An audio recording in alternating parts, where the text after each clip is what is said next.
Hello, my name is May, and I just released an album, or really an EP, called Your Dissociation Tour.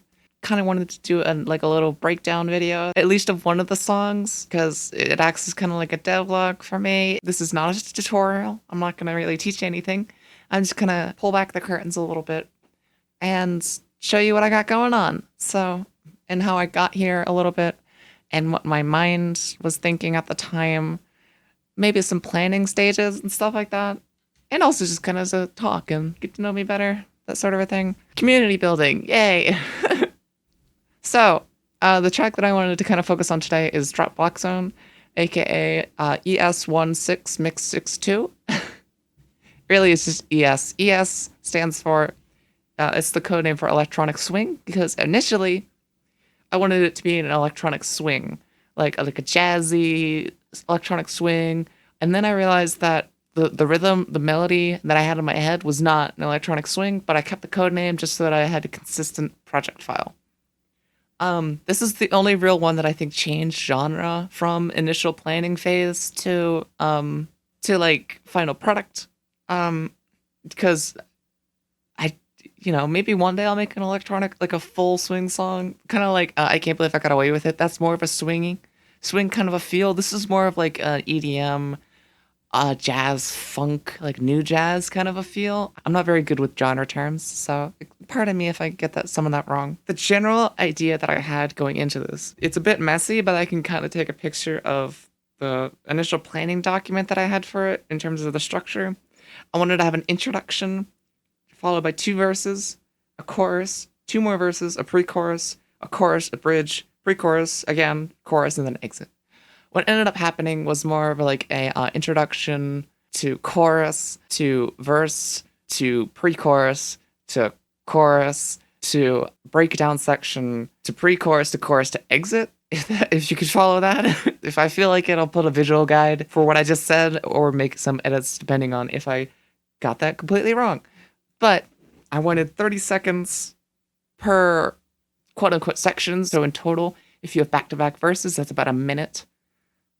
Just so it lines up with the drum track. I know I wanted some brass in there. I wanted saxophones, not an upright bass. I wanted like a synthy bass, a guitar sort of a thing, but not electric guitar, somewhere between like an acoustic guitar and like a synthy guitar. And that's kind of what was in the final product. I really like that guitar. It's like it's still like a MIDI instrument, but it has that hint of acoustic feel, but it's still like electronic and stuff like that. I thought about putting voice in. There's a little bit of voice, which we can get to, and how I kind of processed that, and some things that were cut. A kick EDM, a snare, and a clap. I wanted a clap in there, just to signal like changes in energy and mood. Hi-hat just to keep the time. That was like most of the instruments that I had initially planned. There's a lot going on. Well, I started with the drums, so we can start with the drums as well. So, the drums that I used was an edited version of Chill Hop from just Studio One, like Impact drums here. I don't remember what edits I made to this. This was like 2 months ago. Oh, also, this is the first EP album that I made completely in Studio One. No cakewalk, nothing. A lot more of a different workflow. I liked it a lot more. There's nothing wrong with cakewalk. I just prefer Studio One. This is Studio One 6, by the way. Let's listen to the drums here. So I actually have a couple of drums here. I have the main drums here. There wasn't enough sustain in the kick, so I added a second kick drum that plays roughly the exact same part. Let's just listen to this part real quick.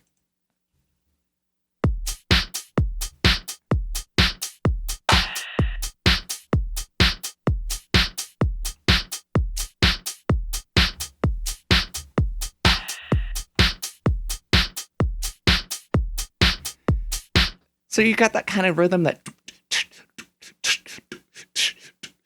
and then the occasional clap with it, sort of a thing. The role of the clap was to kind of indicate that a change was happening. So if we have like here, so that clap, right before that clap, is where the main chorus comes in. So it's like,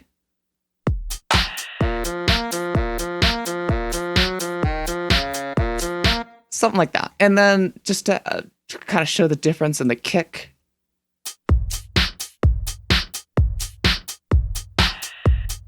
And this is just addictive drums to kind of make it sound less like a and more like a, you know, if that makes sense. So that's kind of what's going on with the drums. The drums stay fairly consistent. Occasionally, you have your like sound effects. That's just a what is that? Oh, that's the shaker chain, I think. It breaks it up a little bit. Um, and yeah, I mean the drums are actually fairly simple. The pattern is it's a nice pattern to have that's repeated over most of the phrase with some minor variations. Sometimes I changed where the claps fell, just so that it indicated that change where I wanted it to. Let's talk about some sound effects. There are a few bit of sound effects. You have the initial click, which is a bounced track of a track that I no longer have, so I don't really know where it is. And that's kind of functions a similar role to the clap, where it indicates that a change is happening, so that indicates that the drums are going to kick in. Like, you know? This initial click is just the start of the song. It's also a really good start to like an album, I think, where you just have like a click, like oh, we're starting now. Kind of like a record. Like if you dropped it, you shouldn't probably drop a needle on a record, on a vinyl record, but if you did, it would probably make like a click, you know? And in the music video, which we might get into in another break it down based on how much I'm talking in this one, that's kind of what I tried to emulate there. Let's get into the bari sax. If we go into the bari sax part, you already heard a little bit with the drums. This solo was actually a lot longer. I had to cut it down in places. It's all MIDI instruments. It's just presence from Studio One. A lot of these are stock instruments. Some of them, like I believe this one is not stock. This one's from this, which is really annoying to work with. I won't get into it. That's the guitar. But the bari sax has a solo.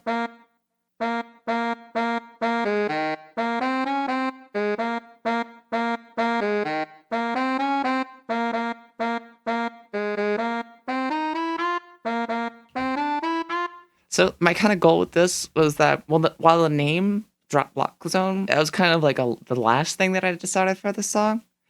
I kind of wanted to have this feeling of rising and then falling. So da da da da da da da da da da. So it's like this, like you're rising up and then you're like taking steps to fall down, or you're just dropping down entirely. So you just have like a rise, fall, rise, fall, rise, fall, rise, fall, and it's even more noticeable in like the transition sections. Stuff like that, where you're just like you're rising and then you're falling. It's also a really nice way to get momentum. And this sax part was initially just a pitched. It's the same instrument. It was for a bit, and then I just pitched it up. By pitched it up, I moved it up an octave, and changed up the instrumentation a bit. And the way that they play around each other, it's almost like they're talking over each other in a sense, but they're really talking in between each other. They're having a very fast conversation, musical conversation, where they're neither of them play at the same time, except where they're doing the same thing, and then they kind of break apart and do their own things. But like,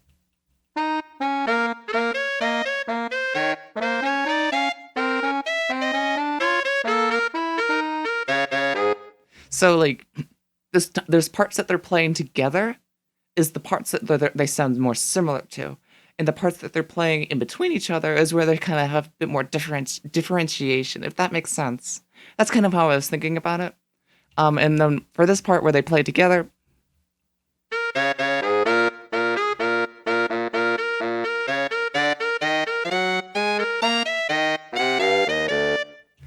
you kind of get that same of playing together. When they play at the same time, they play together, but when they're playing between each other, they start to show a bit more of their personalities, sort of a thing. That's kind of what my thought process was. Verse 2, but I think oh yeah, the brass section here. This is not technically verse two. This is not technically the pre-chorus. Where it goes.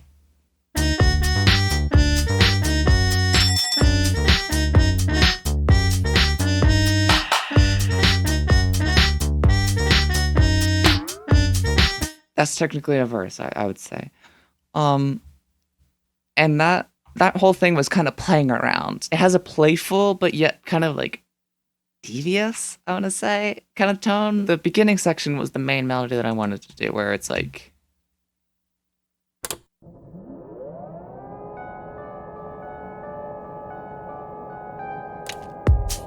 that da da da da da da da da da. That main part right there, um, was kind of what I wanted to base everything around. You can hear it more in the pre-chorus. I believe this is the pre-chorus.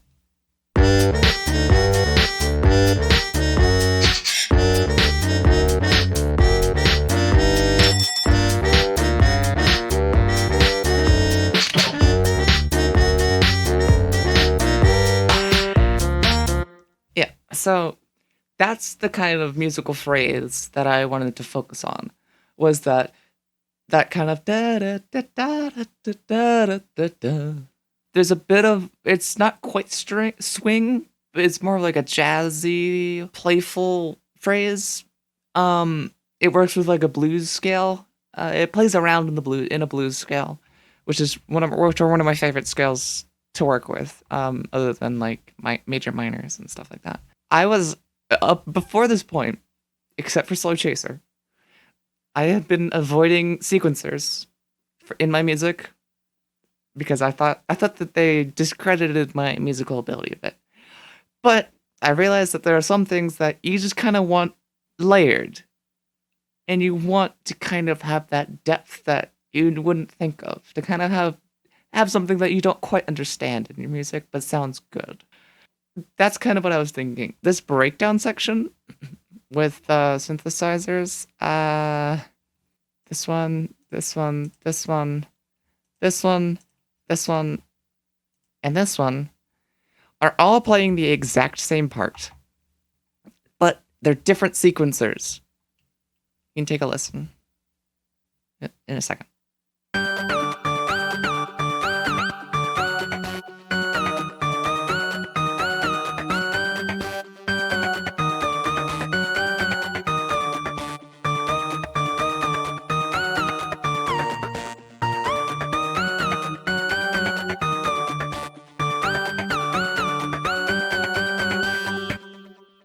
It's pretty cool, isn't it? I like it. And these are just, I'm using something called Surge Synth.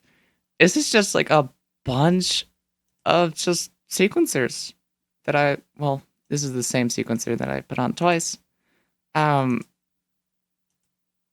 and I just think they sound really cool together. You get stuff like, hold up, like this.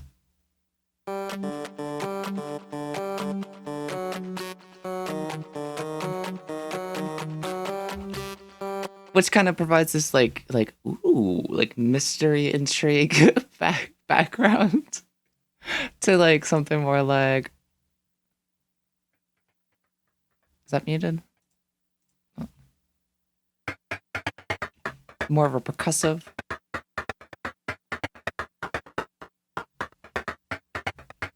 That's more of like a rhythmic sequencer.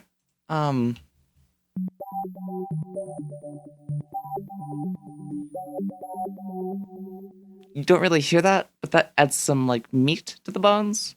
And this is kind of like half of what you hear. And then this one I think is the main.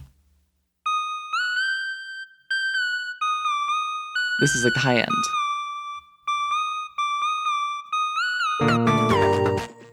And then in the background, while those things are doing their own thing, to kind of fill out the low end a little bit, I added this flex guitar, which is the flex guitar is what kind of plays this like 3-2-1 go. But it could also play really low, and fulfill the kind of the role of the guitar and the of a bass.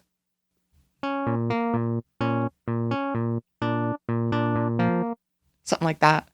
And its role in this was to kind of fill out space where that the sequencers weren't.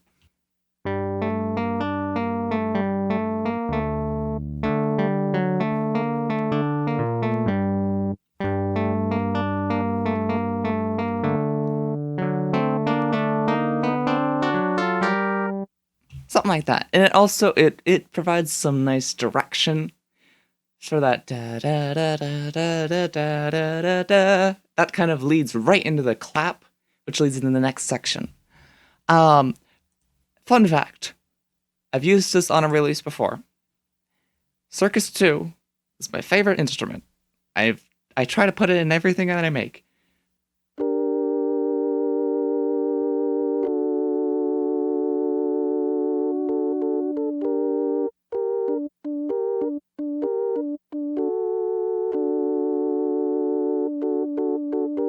I just love it. It's so small and cute, but still like it's interesting. The vibrato. I freaking love Circus 2. My favorite instrument, MIDI instrument. Um, but it does have a very unique space where it's like it's this like solemn, and I used it in Strut Your Struts. In Strut Your Struts, it kind of fills that role of like a spacey feel, even though it's like it sounds like a small instrument, but it gives us this like space, you know? I don't know. um, and something that I did in a lot of tracks in this album is background noises that rise and fall, like white noise. And that's what this startup sound is.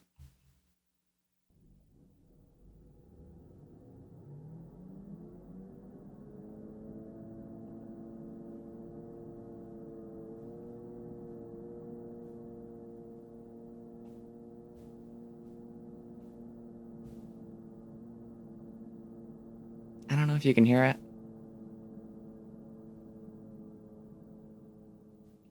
It's probably more audible at the start.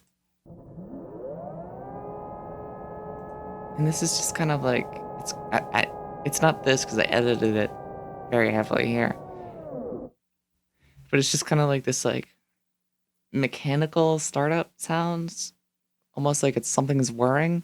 Let's talk about sound effects. Sound effects.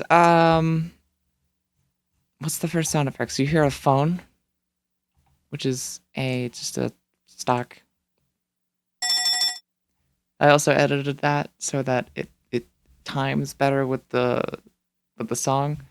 So I slowed it down, sped it up in some places. Fun fact: in most of the song, these are like decimal BPMs because I'm a sort of a stickler for timing. And by stickler I mean I have a very specific place where beats should fall in my head. Like one place is in the saxophone accompaniment. Oh, it's for the pre-chorus. There it is. You might think it'd be like da da da or da da da da da da da da da da da da da da, but it's not quite that. It's slightly different.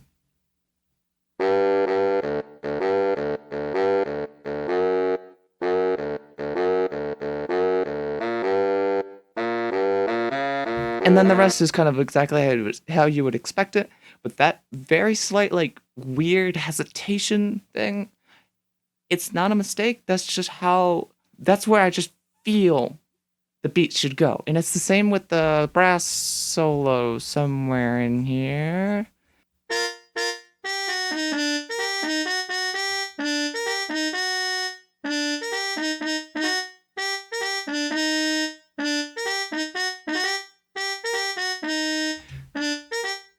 That like that weird pausing, that's not like a mistake. That is how I imagined the beat the rhythm needed to go in relationship to the beat to make it in my head. I don't know why, but little stuff like that. I have this weird sense of rhythm, and it's especially clear with the flex guitar here.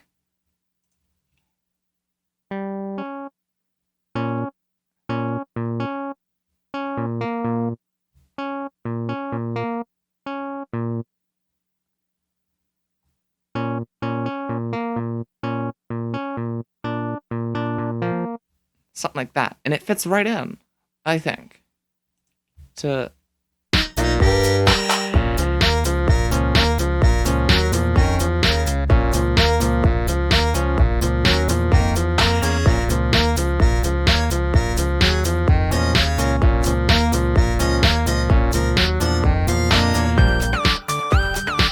like it kind of fades into the background a bit, but it provides that added push by having these like weird off rhythm parts, and having them kind of leave empty spaces.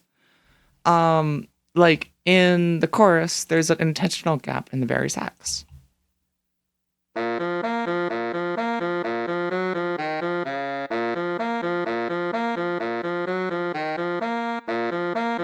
Like that gap, not only is it, I'm thinking if someone were actually to perform this, they would need to breathe. But I'm also thinking that that's where that space needed to be to kind of break it up a bit.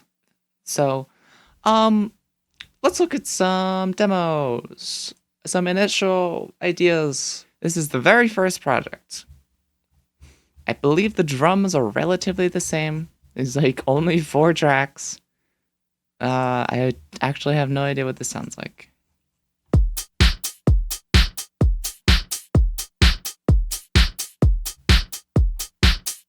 I can barely hear the bass guitar. Bari sax is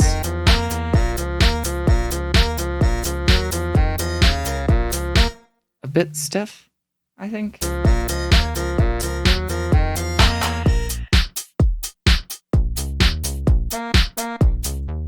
That bass guitar is playing too much. It's also very low and in the background. So this is just... Oh, fun fact, this saxophone solo used to go on for freaking ever. But I had to cut it down.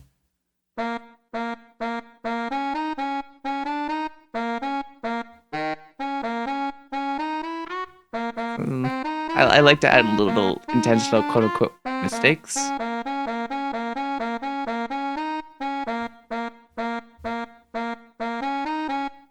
Fun fact. By fun fact, I mean useful, is that I add this type of stuff to kind of indicate that I need to put something else there. So it fills the space so that there's not emptiness when I'm initially coming up with ideas and mixing. But I leave it in there just so that I'm like, I want this sound here, I just don't know what melody that I want yet. I believe the brass is a bit different.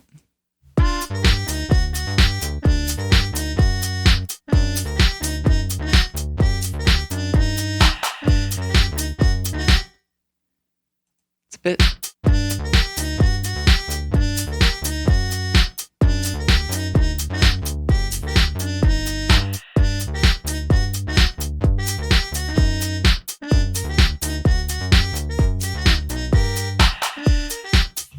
Oh yeah, that ending. I forgot about that. That's how I ended the demo. And it didn't really change too much. Let me change that again. A bit later of a demo, ES4 142. You get a bit more parts, but you only have half the tracks. God, it's still the long freaking saxophone solo.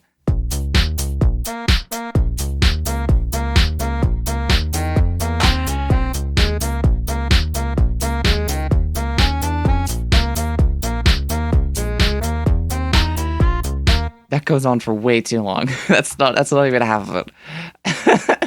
The breakdown section was also very different. I believe it has a similar part. Circus. This is all different, I think. Oh yeah.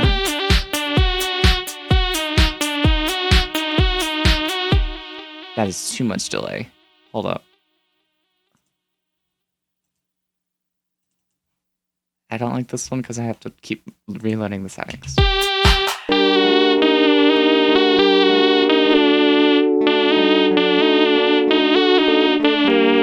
This is not as fussed out.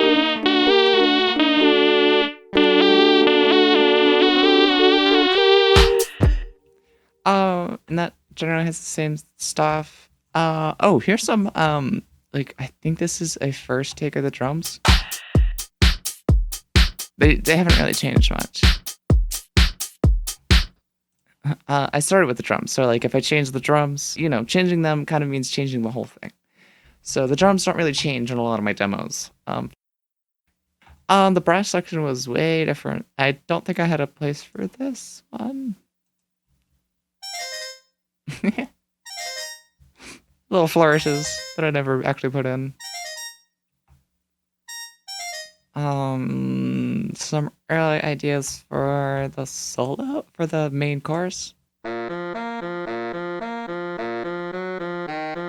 Playing it real slow.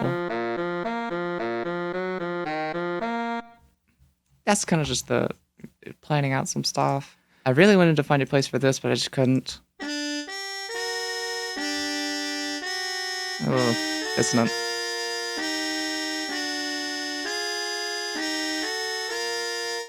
I like trying to see if I can fit a dissonant chord in my stuff.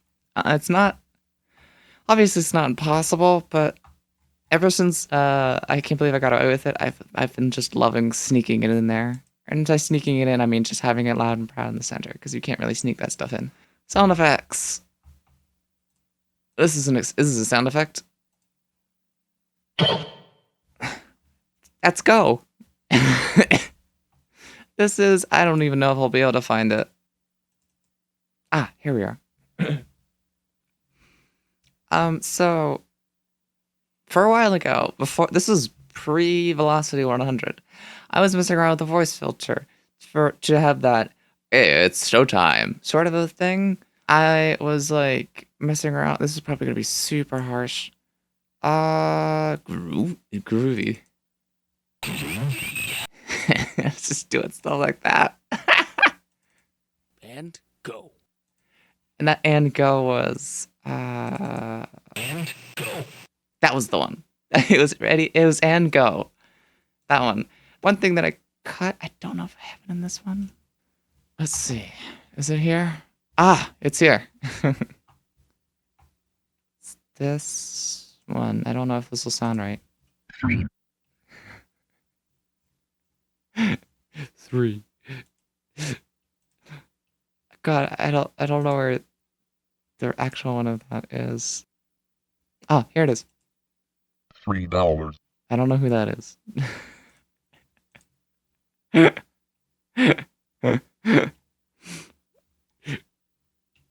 makes me laugh. But it took up too much space. It would probably sound like this.